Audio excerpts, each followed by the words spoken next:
It is the 12th of December. This is Rabbi Furst, Pierke Avos. Okay, good morning again. As Lou mentioned, this is Rabbi Shlomo Furst here, Yeshiva Tamanavshi. Here we're learning Pierke Avos, the sixth Pierke, commentary of Rashi. Zochel Devarim Harbe, as you see on your screen.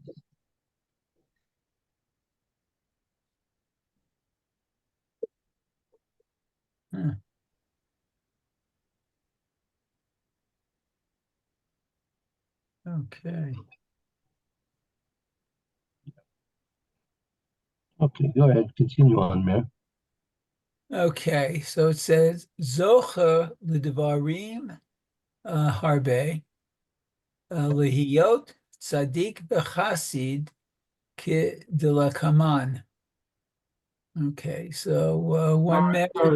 Sorry. Rabbi, can you make them a bit lower, smaller?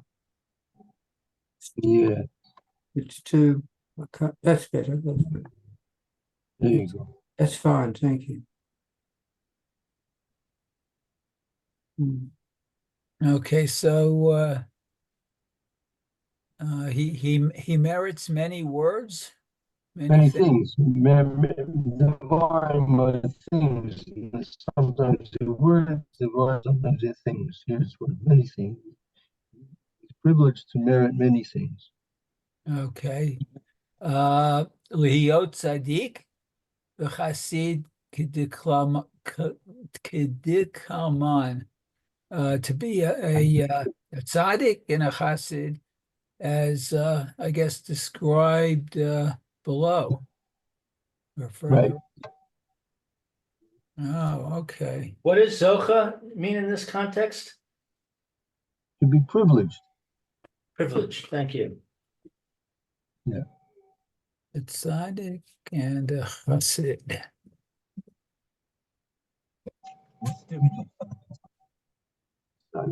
Tzaddik is the difference between a tzaddik and a chassid. A tzaddik is Mekayim Shulchan Aruch, as it states, and a chassid is Lifnei Mishur Sadin. Goes beyond the letter of the law. Okay. Nunalef is Nusach Acher, meaning there's another version. Oh, that's right. Nusach Acher. Another version. Okay, good. Nusach Acher. Mitzvot harbe elu bishvilo hu. So there's another version. The many mitzvot, these many mitzvot are for him.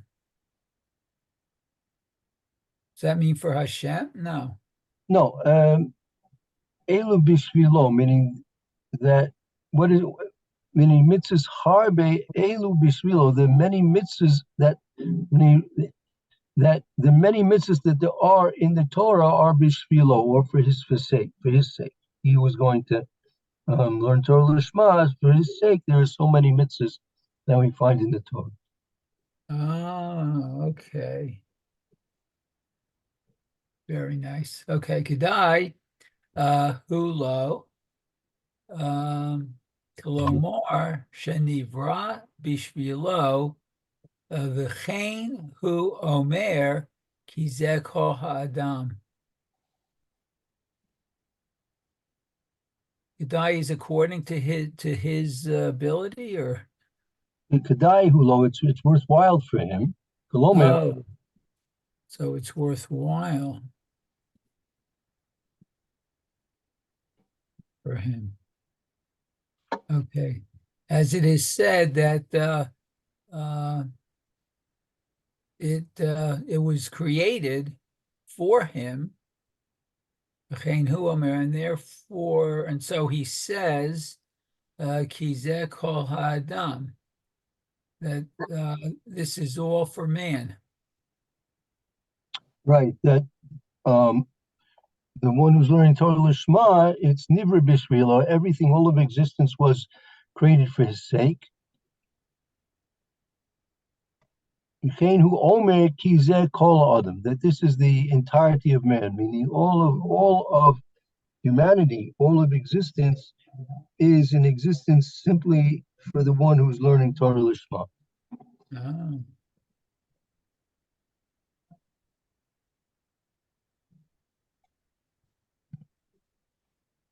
Okay.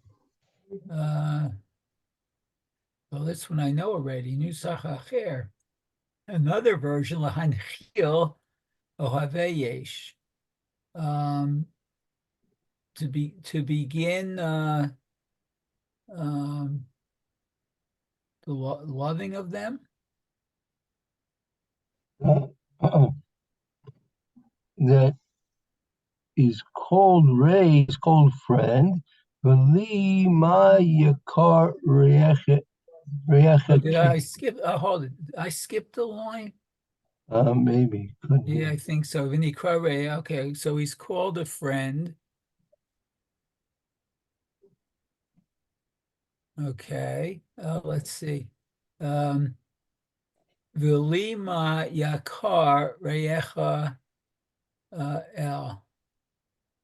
Or is that Kale? Let's see. And to me, how precious is your friendship, Hashem? Yeah, it says that v'li ma yakar re'echet. I mean, and for me, what is more cherished for me rather than Reyecha Kel, my good friend Kel, meaning Kadosh Baruch Hu. Oh, okay. Ahu, so beloved. Yishlav ohavecha ve'omer shalom rav lohavecha. Okay, so beloved, Yishlav. He sends him your love and said, Right. Shalom, Shalom Rav. You should have completeness to the love of your Torah. He said, To the love of Shalom Rav La'oyevai Sorasecha. There is great shalom. There's a tremendous abundance of shalom La'oyevai Sorasecha for those who love your Torah. Oh, okay. The shalom exists for those who love your Torah.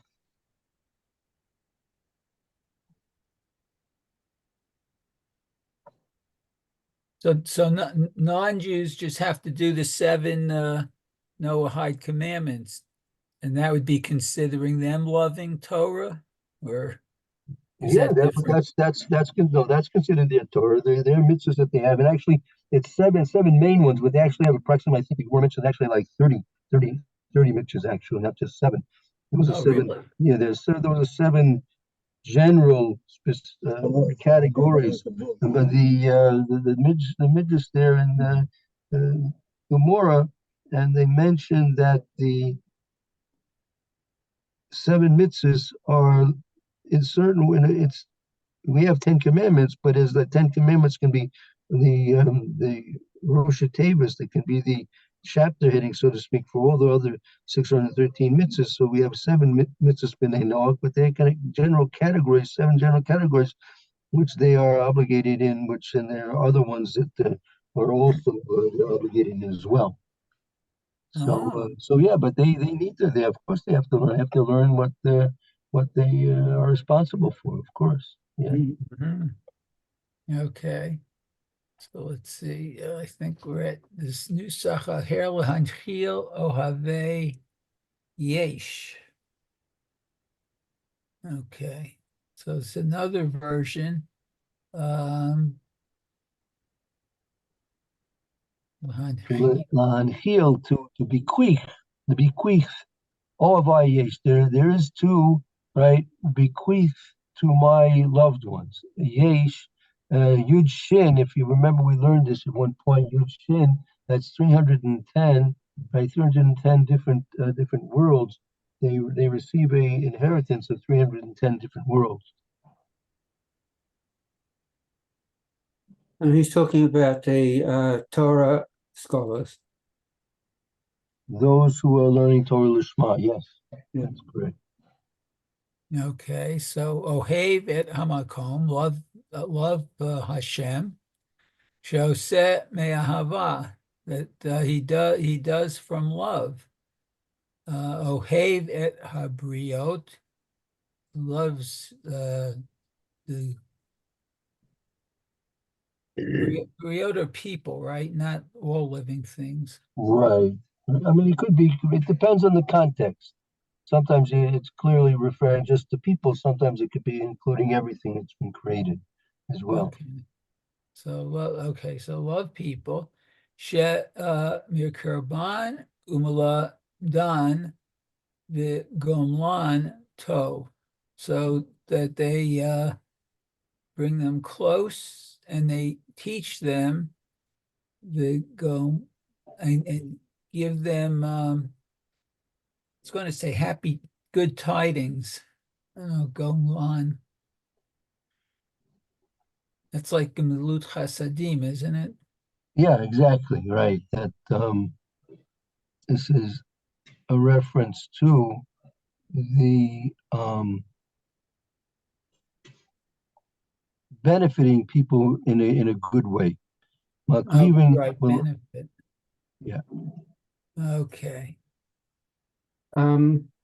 If the world was created for exclusively for Torah scholars, learning Torah Shema, what right do we have to ask for things and whatever?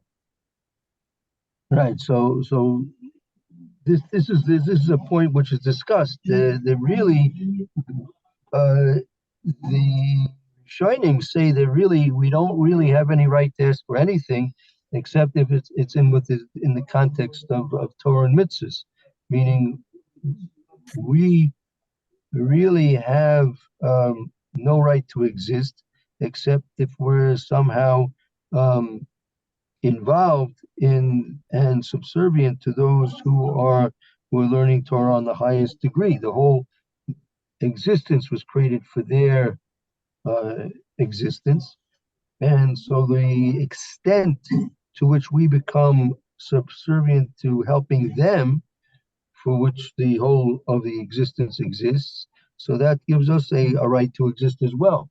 And of course, that the lack of association with those who are learning Torah the Shema, so that gives us that much less reason to exist. So then the question is, why do we exist anyway? So Kadosh Baruch Hu has created a whole process and plan and arrangement of existence that is necessary for the infrastructure for the people who are learning Torah Lishma to live and to function in order they can learn Torah properly. And whatever is needed for that infrastructure, whether we have intention to be involved with that process or not, nevertheless, that process requires that there be people and other things involved with that process to make it complete. So we have, whether by default or by through choice, we have a reason to exist through the assistance that we provide to those who are learning Torah Lishma, whether we know it or not, whether we're motivated by that or not, and whether we actually realize it. Empirically that we're helping the person. So that's why we or anything else that is not learning Torah Lishma, we have a right to exist. Isn't that the big block between Rabbi Ishmael and Rashbi? That you're supposed to learn Torah for its own sake and not worry about anything else, and Hashem will provide. Whereas Rabbi Ishmael says, no, you need to earn a parnasah and then learn Torah.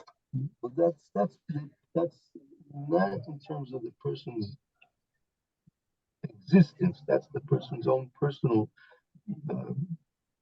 bechira, whether he's going to be learning Torah. And it's not talking about Lishmana. That's not Lishmana. The Torah, there's the Torah Derech, Torah Derech. That's a different discussion. Provide for your family too. Yeah, but that's a different discussion rather than Torah Lishmana. Yeah. So what are we saying, that it has to be Lishma, or Oh, so I mean, if a person wants that the world exists for his sake, so he should be learning Torah Lishma, right? And if he's not going to be learning Torah Lishma, or let's say he's not learning at all, so then the world is not existing for his sake at all. He's simply here because of Hashem's decree that he exists for the sake of other things rather than his own existence. And if he's just learning Torah because he wants to earn a living by teaching, or because he's hoping for some reward from it. Right. So that's not Torah Lishma. So therefore he's not Zoyka the Devarim Harbe. The things that we're learning here are those Torah Lishma. So the person who's not doing Torah Lishma, so it's not on the highest level. And many of these things will not apply to him. But nevertheless, it's still quite a significant, quite a important thing that he's doing. Even learning Torah Shalolishma, Shalolishma Bolishma. But So he deserves a place on earth. Kadosh Baruch Hu knows what and how and when and why. Those are Kadosh Baruch Hu's thoughts on the subject. That's not for us, but we have here the statement that one who's learning Torah Lishma, that all of existence is for the sake of this person that's been created for this person who's learning Torah Lishma. So I have a question. Before I made Aliyah, when I was living in America, my daily learning was about 2 hours. And then the rest of the time I spent working and taking care of my family. Now, let's say, for the sake of this question, that my 2 hours of learning was Lishma. I had no other motivation. I wasn't getting anything out of it. It was difficult. I had to go to work after I finished my learning in the morning. But the time I was in shul, the time I was learning in the morning, it was Lishma. So would that qualify, according to what we're saying, that the world was I forget exactly what you said, that the world was there for me or something like that? Yeah, I mean, again, we're not taught at this point about if it has to be 24/7. It has to be a certain amount of time. It hasn't gone. There's no detailed teachings about that at this point, at least. I mean, does the person have to learn Torah Lishma completely, absolutely the whole time, or even if he's, as you said, he's devoting a certain part of his day to Torah Lishma. So it could apply. I'm not sure. It could apply. I'm not saying it does. I'm not saying it doesn't. We have information on that, but it could be. I don't see why, logically speaking, it shouldn't. But on the other hand, we haven't been taught about if the person has to be learning Torah Lishma completely, absolutely. As a matter of fact, it could possibly be a raya from the mice of there was a Talmud who used to visit the yeshiva of Rabbi Yochanan, and he would only come in for one day. One day a year would come, and the person was involved with working, and he lived far away, and he would spend the time traveling to the yeshiva. He would spend one day in yeshiva, and then he would spend the time traveling back to his home, to his residence.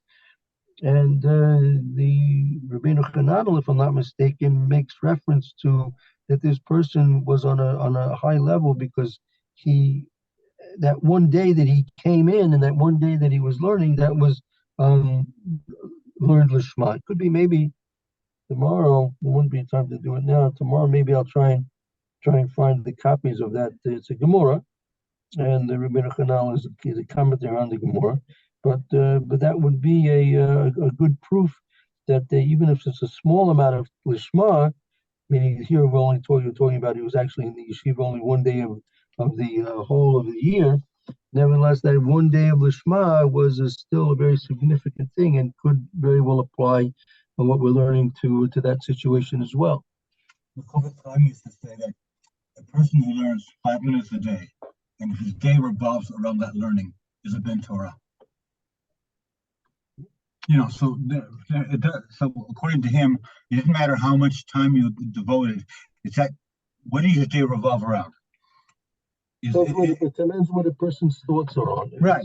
But In other words, if you're anticipating learning this 5 minutes, the only 5 minutes you can afford to give, but during that time you're devoting your whole energy to learning and doing it lishma, then the rest of the day doesn't matter because everything is a build-up. I know he says about Shabbos. I never heard that he said about 5 minutes a day. I know he says about Shabbos. If the person in this Chofetz Chaim Sefer Shem Oilom, if he says the Chofetz Chaim writes there of a person through oinus during the weekdays because he's busy with making a parnasa, so therefore he doesn't have time to learn.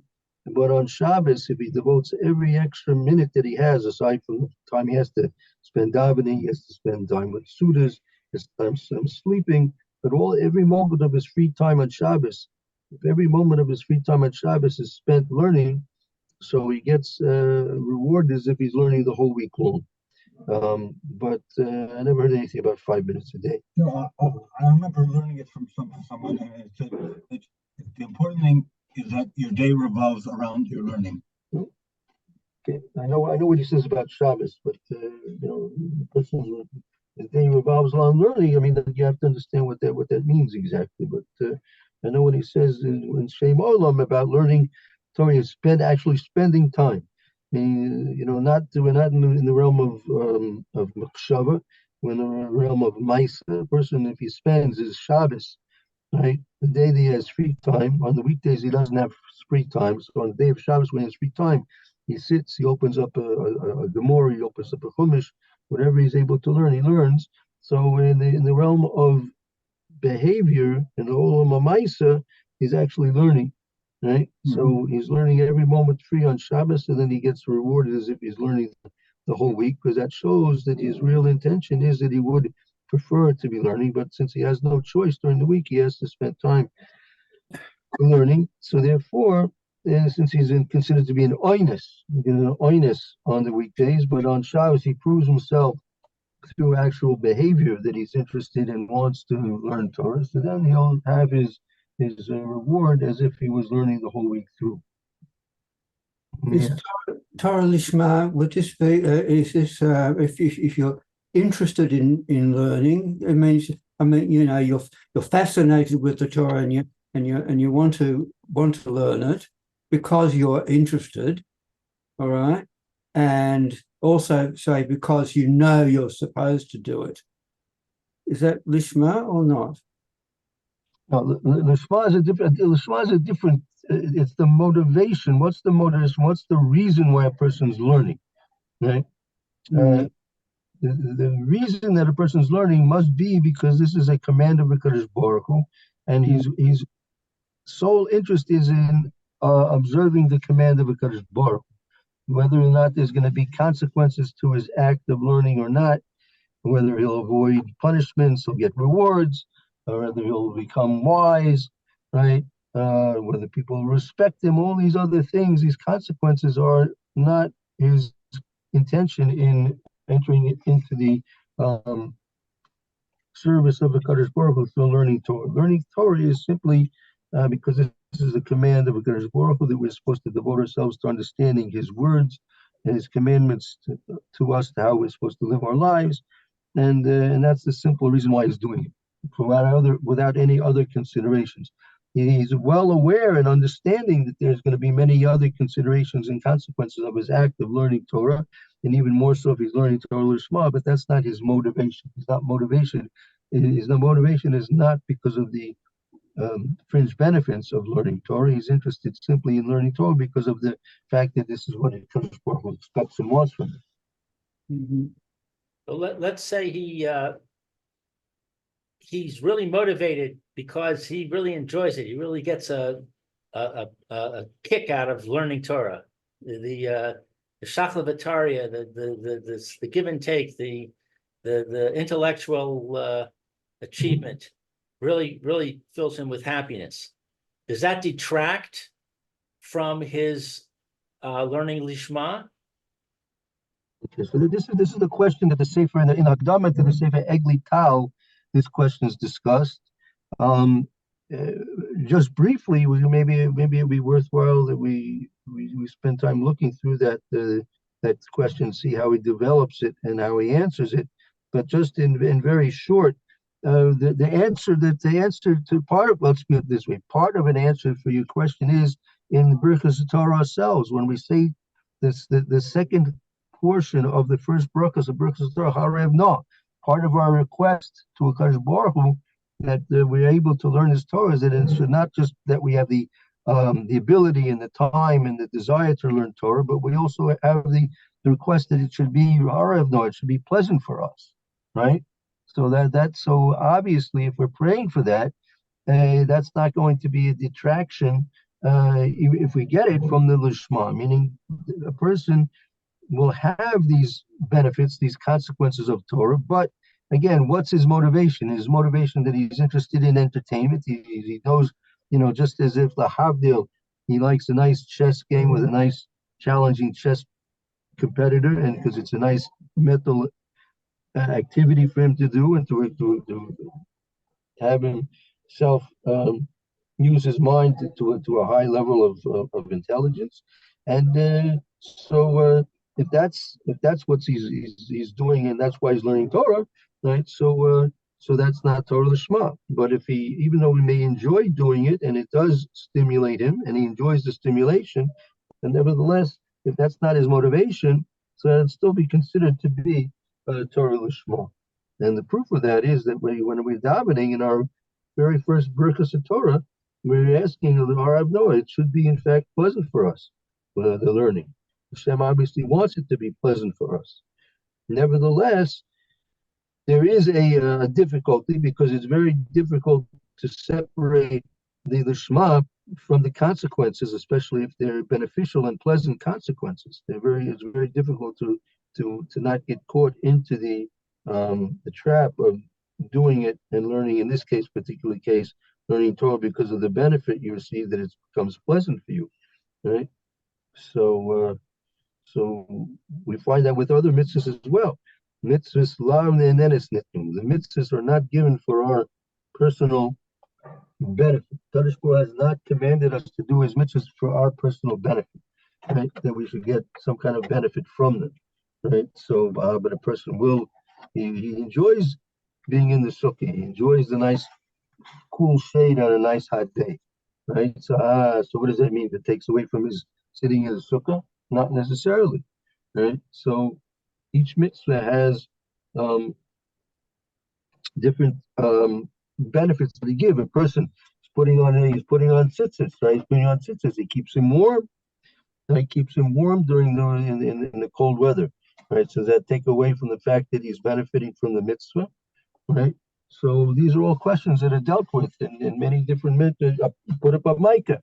Now your mica is going to, as the pasuk says, the mica is going to keep blood from your house, right? A person won't be able to climb up to your roof and chas v'sholom fall down from it because you have a mica. So you're definitely getting a benefit from the mica.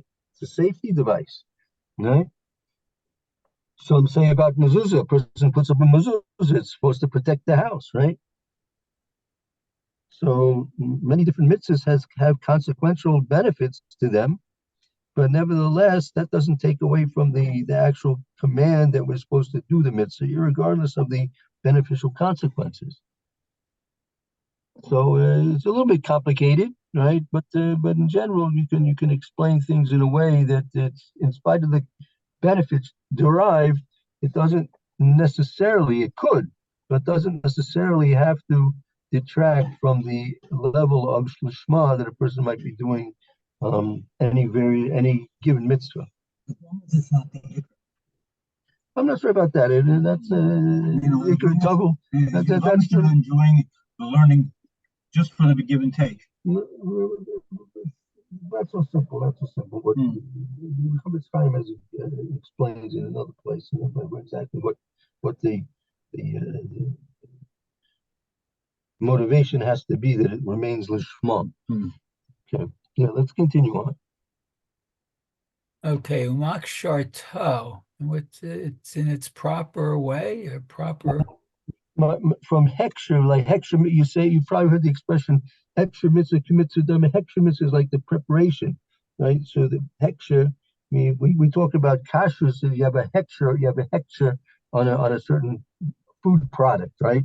Right. Mhm. But that means it like it has hashkacha, has supervision. But so it's hechsher, it's makshir. You prepare the food that it should be kosher, right? So here, humaksharto, he's prepared. He's prepared. He's ready. Okay, he is ready. Okay, Eliyot Tzadik, v'holek b'tumo, v'eino, oseh ole, ela mitzadik drachav, v'ku, uv hakarat mishpat. Okay, so this is one who is ready to be a tzaddik and to further his completeness, his tumo. Right. V'holek b'tumo. Tumo is like in his in honesty, in trustworthiness. Oh, so to be a tzaddik. Okay. And honesty. Okay. V'tumo ve'ino se'oleh. Ella. That's avla. But ain't also avla. He will not do something which is of a transgression. He will not transgress. Oh, he will not transgress. Okay. Sola. Okay.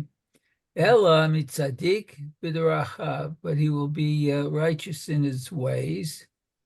The kav in his path. Kav is a line usually. Right.